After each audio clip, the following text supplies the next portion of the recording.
So while Mr. Waknis is setting up his presentation here, I would just like to carry out a 2-minute wake-up exercise.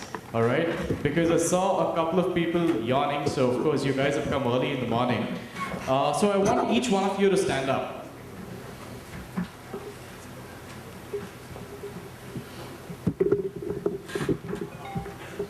Okay, so do take your left hand, extend that, all right? Your first finger, try and clap as hard as possible. Yeah, as hard as possible, guys. The second finger. The third. Come on, I need more energy. The fourth.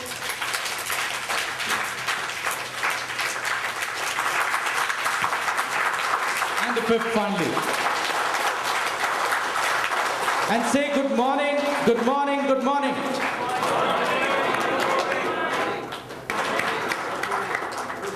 All right. Over to you, sir. Thank you so very much. CA technologies. I'll be giving you a little bit of an overview of what CA is doing in the world of DevOps. So to begin with, how many of you have heard of the term DevOps? How many of you know or have been working in the sort of the domain of DevOps or something around that? Okay, so we had a few hands up, so I think that's a good sign. I think DevOps paradigm has been sort of picking up. Even if you do a search, the number of searches have been improving. I think over the last couple of years, or maybe 3 to 4 years, CA has been ramping up its capability around DevOps. And there is a good reason for that, right? We are saying businesses are changing their business models around software. There was a large bank CEO that had, who spoke to, one of our CEO, CA CEO, and said, you know what, we think we are like a software company.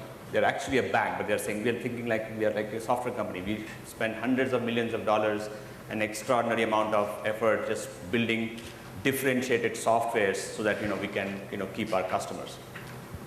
And here is a good example, right? So now software is just not something that's on the desktop or a laptop. It's moving to different devices. It's bands that I'm sure some of you probably already have. This is something, I don't know if you've seen it. This looks like a Tesco, a grocery store, but it's actually not. It's actually a subway station in Korea. What they have done is basically printed those, almost the store size papers or wallpapers with QR codes of different products. There, you can go with your cell phone while you're waiting for your subway. You can, basically scan those, order those, and by the time potentially, you reach home, you have that.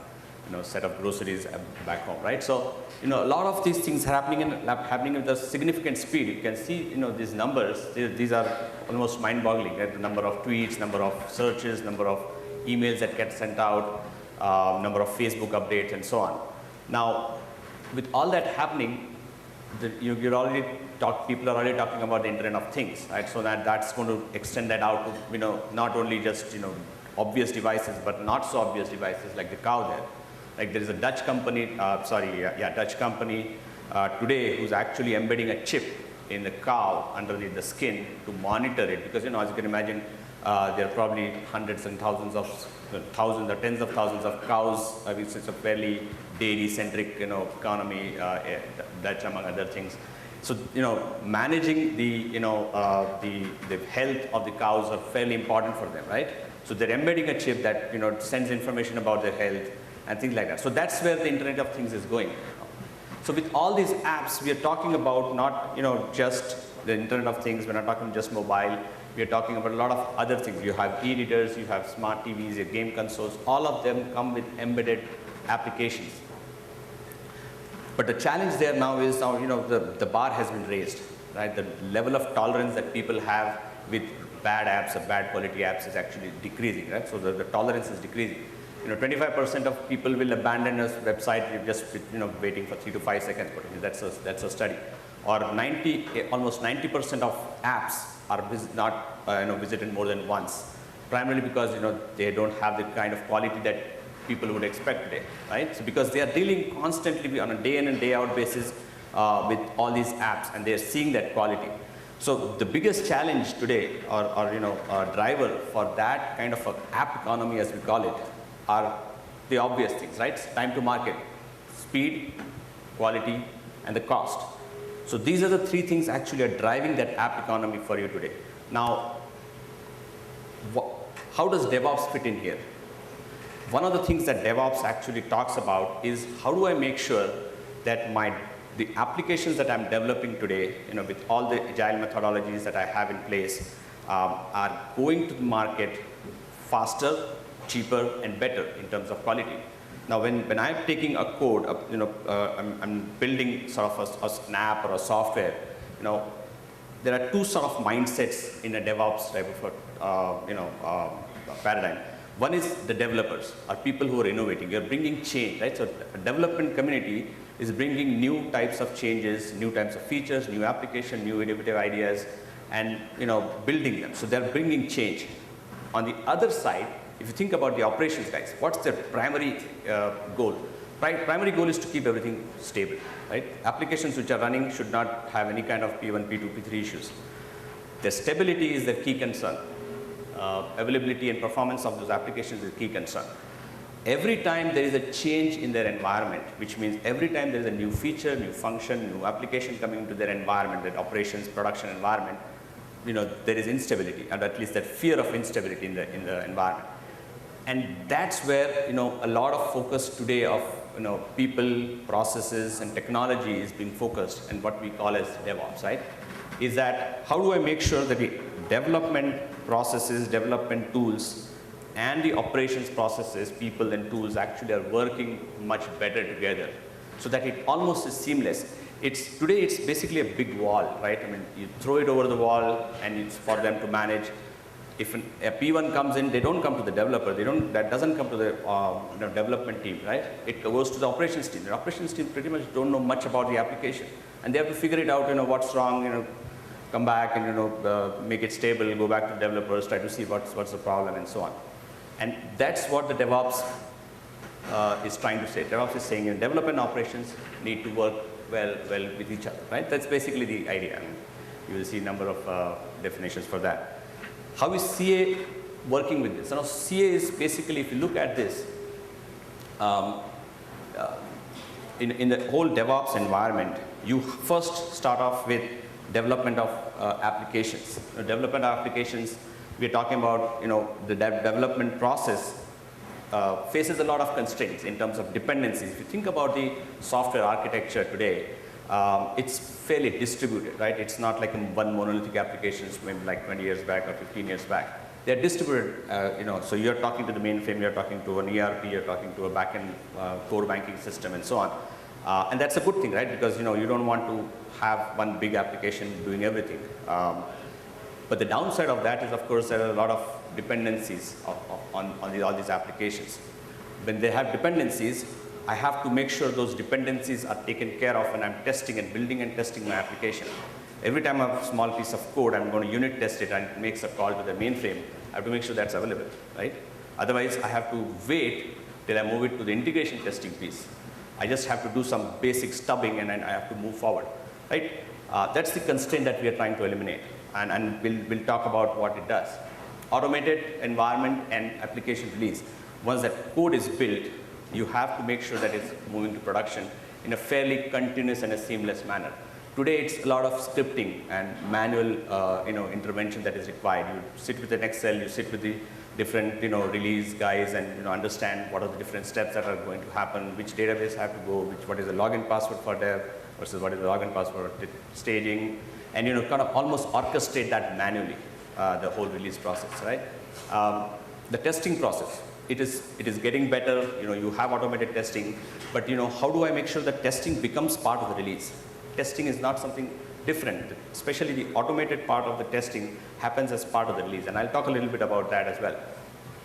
And once the application is in production, we start continuously monitoring it, and not just monitor it, but we understand how data is being used in your production, and sort of some way to feed it back into my development environment, give them production quality like data, so that now I have regression test cases, I have data that is very, very close to production, right? And that's what the continuous monitoring piece actually does for you. And these are some of the applications that, the solutions that we have. And I'm going to talk primarily about the service virtualization, release automation more so. But we have test data management suite. We have cloud managers, basically sort of an OEM partner with service mesh and so on. But let me move forward specifically around those two areas, right? The two areas being, how do I make sure my applications are built quickly without any wait times that I have to wait for my constraints, and then I move it forward into the production environment. If you look, I don't think this is very visible, but maybe I'll just point that out. So one piece is waiting for the code. Now what happens is, I spoke a little bit about constraints. Maybe I'll just go directly here because that's not very visible. Two areas that we focus on. Service virtualization. What does it do? Service virtualization essentially says that I am able to simulate the behavior of my dependent systems. I have a mainframe system, I have an ERP system, I have a back office system. All these systems are basically constrained because if my e-banking software is my system under test, and I have to talk to these 5 different systems behind that system, my system under test, then the problem is now I have to make sure the data is there for my test, it is accurate, it is current, that system is available, things like that, right? Now all of that has to be managed, and service virtualization basically allows you to simulate that and essentially sort of remove that constraint. So how do we do it? And again, I don't want to get too much into details about this, but essentially what happens is we have multiple ways to do this. One, if the system is available, let's again take an example of iBanking, internet banking, and a core banking, right? You're building some model in an iBanking system, and you're testing against the core banking system. We put a recorder in between. We listen to the conversation. We'll assume obviously the core banking exists. We listen to the conversation. So we understand what protocol, what is the data protocol, what is the transport protocol. The listener actually, a piece of agent that sits in between. We'll listen to all of that, and not only that, the protocol and the data protocol, but it also understands the data that it's capturing and understands the different scenarios. So you're listening in between, and all these transactions are happening in your iBanking system. Somebody's depositing something, somebody's withdrawing something, somebody's depositing a check or whatever that will be. All these transactions getting captured, and we use that to create a virtual service. So what happens is, move forward. So what happens is, once I have recorded for let's say a week or maybe 2 days, 3 days, depending on how the customer wants it, I can now essentially point my iBanking to this virtual service rather than to the core banking and start testing those transactions against those virtual services. Okay, so that's how basically it works. Now, you might say, what happens if the iBanking system is not available? You can use request response pairs. If it is basically a web service type of an interaction, then you can use request response pairs. You can use WSDLs, and you can actually sort of ground up also build it. If you don't have anything, you just have the engineering specs, you can build ground up, go into the system. It's probably take a slightly longer time than just recording. But what that means is though, and I'm sure you come across this, right? That you're building in parallel. There are 4 different modules being built in parallel, and none of them are ready. But what those systems are going to talk about. You have those request response pairs. I'm going to, in your engineering specs, you're going to say that here is a request I'm going to go send you with an account ID. You're going to send me all these transaction details, right? You've defined those, or maybe many companies define them before you start developing. Once you have that, you can build those virtual services as well. So a lot of things can be done to build those virtual services. And probably the last but one slide is, these are the kind of the benefits that our customers have seen, right? And this is an independent study done. So reduction in software cycles. I talked about the shift left type of movement of a lot of work that gets done. The software life cycle shrinks. You have test cycle shrink, right? Why again test cycle shrink? Because a lot of these bugs are already being caught in development now, because now everything is available to them for them to test. Nothing is happening much in integration testing where you traditionally find a lot of bugs. So test cycles themselves are shortening. Since everything is shortening, obviously the whole time to market changes. Test coverage is much better. Why? Again, the same thing. Every system is available now in a bank in a box, or whatever your retail systems in a box, or however you want to do it. Why is this all important? All is this important for DevOps, because now I'm trying to say that I'm basically I'm sort of the customer, my end business is basically requesting me to do more releases, right? How many businesses have you seen? How many customers have you seen? Once a quarter is good enough for me, right? They would want more, right? And the only way we can do this more is, being able to shrink those life cycles so that we can do more in the same amount of time, right? So that's basically the goal. Here are some of the customers, whether it's in all verticals, and we have almost 250 customers, 100 plus in banks and so on. I'm going to quickly talk about the other piece of it. So remember, I spoke about two things. One is a lot of innovation is happening on the development side. You're agile. Let me build this up a little bit actually. Right. So you're doing agile development. You're doing test automation. You're doing continuous integration, all that. But it's all there, right? The innovation or the new features, functionality, innovative ideas that you're building has to go to production before it becomes value for the business, finally, right? That transition today still takes time. It's still manual, it's still error prone. Why? Because somebody is sitting with a bunch of scripts and have a sort of a Excel sheet, and I don't know how many of you have done or been participants of those releases, large, war rooms, all the people, logged into that call, and day and night and 24/7 for 3-4 days, you're sitting if there is a very large application.